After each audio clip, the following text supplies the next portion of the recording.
Bismillahirrahmanirrahim. Assalamualaikum warahmatullahi wabarakatuh. Alhamdulillahirrabbilalamin. Pada kesempatan kali ini kita akan coba membahas terkait bagaimana alasan prasangka buruk sangat dilarang oleh Islam.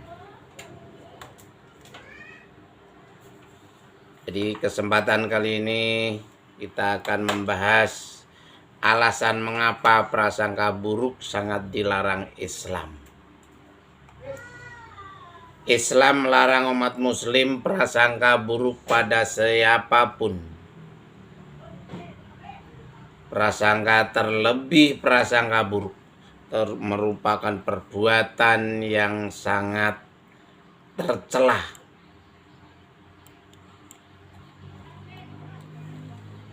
Di prasangka buruk merupakan perbuatan yang sangat dikecam oleh Islam atau tercela. Prasangka tidak sedikit pun mendatangkan kebaikan. Prasangka buruk itu tidak sedikit pun mendapatkan kebaikan. Dalam surat Yunus ayat 10 Yunus 10 ayat 36 Allah telah berfirman, inna donna la yugni minal haqqi syai'a. Prasangka buruk itu tidak mendatangkan kebenaran apapun. Jadi serupa ditegaskan kembali dalam surat An-Najm 53 ayat 28. Kemudian dalam surat Al-Hujurat 49 ayat 12. Yang artinya, hai orang-orang yang beriman, jauhilah memperbanyak prasangka, jauhilah memperbanyak prasangka, karena sebagian prasangka itu dosa. Jadi prasangka buruk itu berarti dosa. Dalam hadis riwayat Imam Tirmidzi dari Abu Hurairah radhiyallahu an, Rasulullah SAW mengatakan, yang artinya, takutlah kalian berprasangka karena ia merupakan sedusta-dusta perkataan. Dengan demikian jelas prasangka merupakan perbuatan yang berbanding lurus dengan istilah dosa, atau dengan kata lain yang tidak disenangi oleh Allah Subhanahu wa taala, atau berpendustaan agama dalam pandangan Rasulullah SAW. Karena prasangka sedapat mungkin harus dihindari, dan hanya orang-orang yang beriman yang bisa melakukannya. Tentunya orang-orang yang beriman adalah kita harus membiasakan diri tidak berprasangka buruk kepada sesama muslim.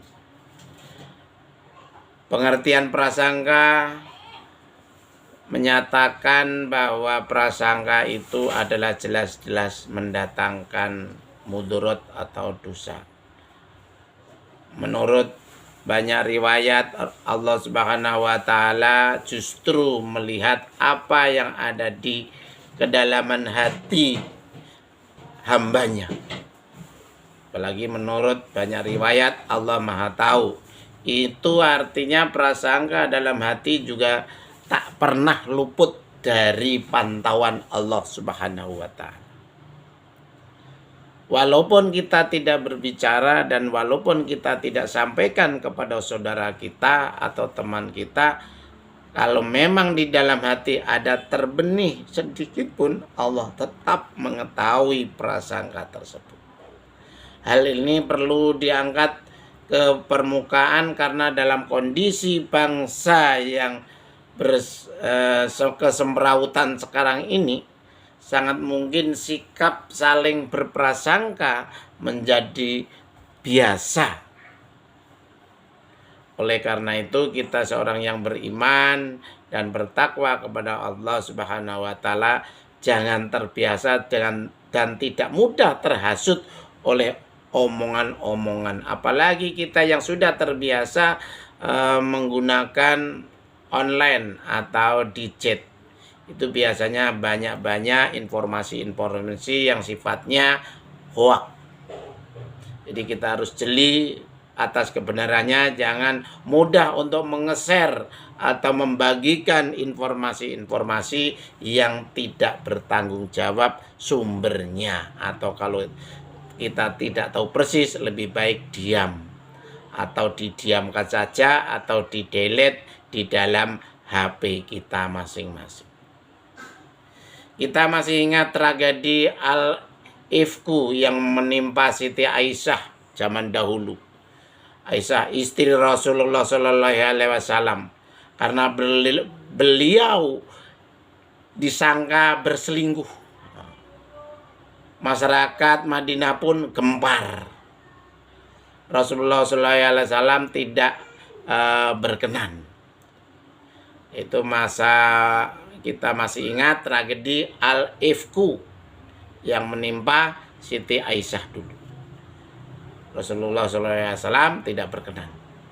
Gunjingan demi gunjingan berhamburan di tiap sudut kota. Ketegangan pun terjadi di mana-mana. Kedamaian hilang, padahal berita perselingkuhan itu hanya dusta yang sengaja disebar orang munafik untuk itu menghindari prasangka sangat ditekankan dalam Islam. Oleh karena itu saat ini perkembangan zaman yang sangat dahsyat ini adalah kita harus pandai-pandai benar untuk menyaring informasi, baik itu informasi yang benar-benar kita terima dan itu bisa dipertanggungjawabkan. Jangan mudah untuk membicarakan dan jangan mudah walaupun hanya membagi, menge-share, klik, paste, copy paste, namun kita juga harus benar-benar melihat sumbernya ini betul apa tidak, atau cuma hoax saja, atau hanya sebagai membuat kisruh di dalam masyarakat, membuat keruh dalam suasana yang sudah kita bangun selama ini. Apalagi khususnya di bulan Ramadan, dibiasakanlah dan dikurangilah dalam memain HP atau gadget, sehingga kita banyak-banyaklah baca Al-Quran dan mengkaji ajaran agama Islam. Agama kita adalah agama yang hakiki ini. Kurangilah, minimal mengurangi. Kalau memang belum bisa menghilangin untuk hal-hal yang sifatnya perkembangan online atau dengan cepatnya perkembangan melalui HP. Oleh karena itu kita orang bijak, kita berlatih. Orang yang berbijak adalah orang yang melihat situasi dan kondisi, mana yang benar, mana yang tidak benar, mana yang harus kita sebar, mana yang kita berhenti di HP saja atau kita delete. Mudah-mudahan kita tergolong orang-orang yang beruntung dan mudah-mudahan kita tergolong orang-orang yang tidak mempunyai prasangka buruk kepada orang atau suudon. Itulah yang akan dilarang. Mengapa manusia sangat dilarang dalam prasangka buruk oleh Allah Subhanahu wa taala. Prasangka buruk, prasangka merupakan perbuatan yang sangat dikecam oleh Allah Subhanahu wa taala dan tidak sedikit pun mendatangkan kebaikan. Terima kasih. Mudah-mudahan bermanfaat bagi kita semuanya dan kita semuanya tergolong orang-orang yang beruntung.